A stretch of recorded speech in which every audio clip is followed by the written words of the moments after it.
कई बार लोग मुझसे पूछते हैं कि पंडित जी, यदि आपको अपने प्रेम करने वालों को, जो आपके हितैषी हैं, कुछ लोग शिष्य भी कहते हैं, हालांकि शिष्य बनाने में मेरी रुचि कम है, लेकिन फिर भी लोग कहते हैं कि कभी आपसे हम पूछें कि आप हमसे क्या चाहते हैं तो आप क्या मांगेंगे। दौलत तो नहीं मांगूंगा, जरूरत तो है लेकिन मांगूंगा नहीं। आप देंगे तो मना भी नहीं करूंगा लेकिन मांगूंगा नहीं। फिर मैं क्या मांगूंगा आपसे?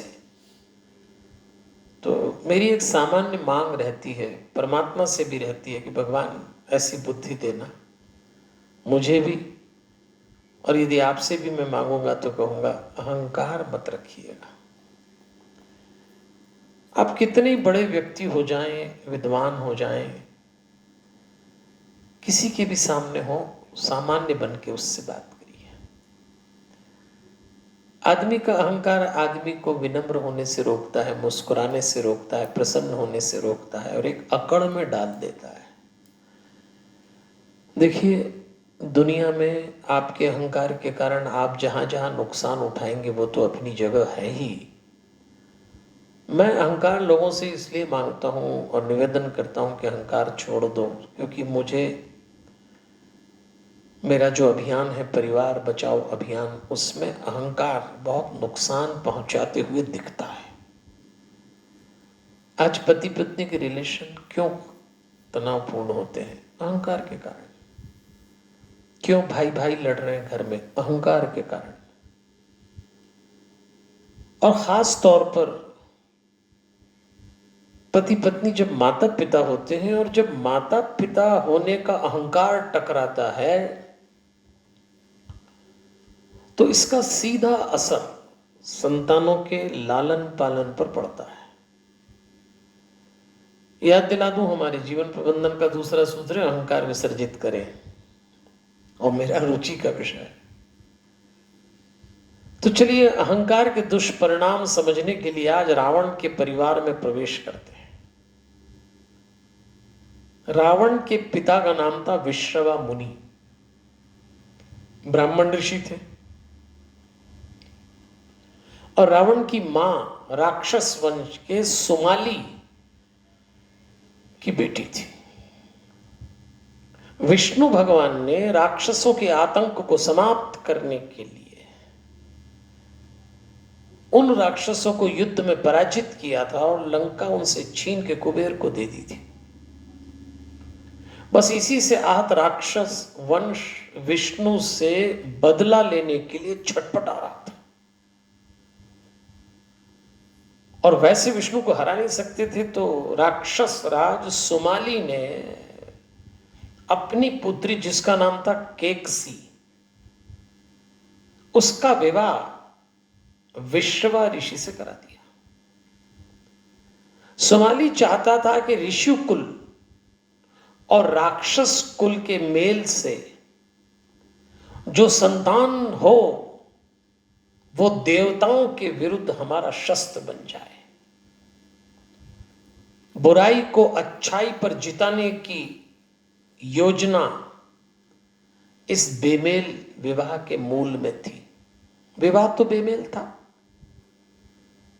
पुरुष यानी जो पति वो ऋषि, पत्नी वो राक्षस कुल की। इरादा क्या है? इन दोनों की संतान ऐसी हो जिसको हम देवताओं से भिड़ाएं, विष्णु से भिड़ाएं। तो बेमेल हो गया और खतरनाक इरादा। अब एक संतान पैदा हुई, उसका नाम रखा दशानन। दशग्रीव भी कहते थे उसको। एक दिन उस दशग्रीव ने, उस बालक दशानन ने अपनी मां से पूछा कि मां, मैं भ्रमित हूं, परेशान हूं, क्योंकि मेरे पिता विश्रवा मुझसे कहते हैं कि संसार शस्त्र से बस में होता है, और मेरे नाना मुझे सिखाते हैं कि संसार शास्त्र से जीता जाता है। नाना देर रात तक मुझको मामा के साथ शस्त्र चलाना सिखाते हैं। मेरी ठीक से नींद भी पूरी नहीं होती और ब्रह्म मुहूर्त में पिताजी उठाकर शास्त्र का ज्ञान प्रदान करने लगते।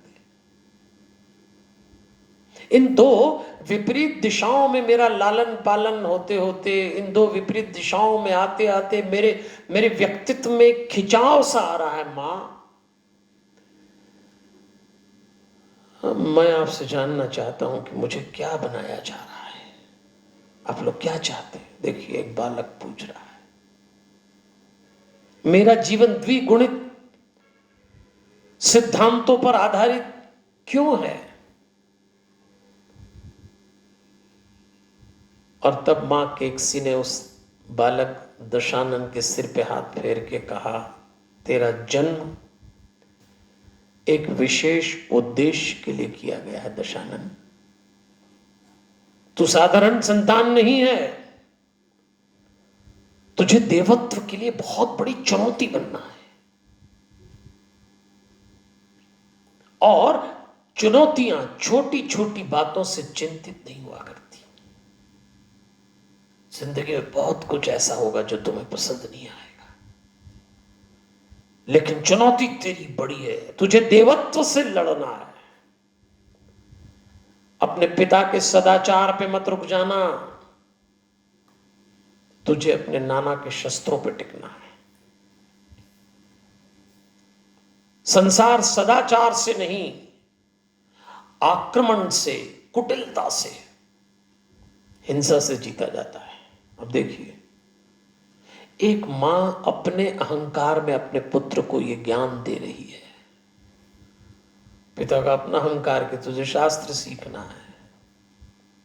मां कहती है तुझे सदाचार का स्वांग जरूर रचाना है।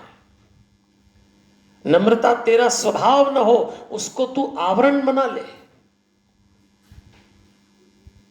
तुझे विश्व विजेता बनना है दशानन। युद्ध, लूट, अनुचित अत्याचार और फिर आतंक ही हो, लेकिन तुझे जीतना है। और जीत हासिल करने के लिए जो भी करना पड़े, सही या गलत, तुझे सिर्फ जीतना है। अब बताइए आप, ये मां का सबक है, फिर क्या था? मां केकसी की ये सीख, विश्रवा ऋषि जो उसके पिता थे, उनका ज्ञान दोहरे लालन पालन की भेंट चढ़ गया था वो बालक, जो बाद भविष्य में रावण बना। तो हम ध्यान रखें, बच्चों के लालन पालन में माता पिता अपने अहंकार की दोहरी मानसिकता न रखें। आपसी मतभेद, विवाद, और जो बच्चे वासनाओं से पाले जाएंगे, समझ लीजिए उन घरों में रावण बनाने की तैयारी की जा रही। तो अगर आप माता पिता हैं, अपने बच्चों के लालन पालन में अपने अहंकार को मत टकराइए, सहज हो जाएं, सरल हो जाएं। फिर मिलते हैं कल एक नए विचार के साथ 8 बजे रात को। हमारे हनुमान। जय श्री कृष्ण।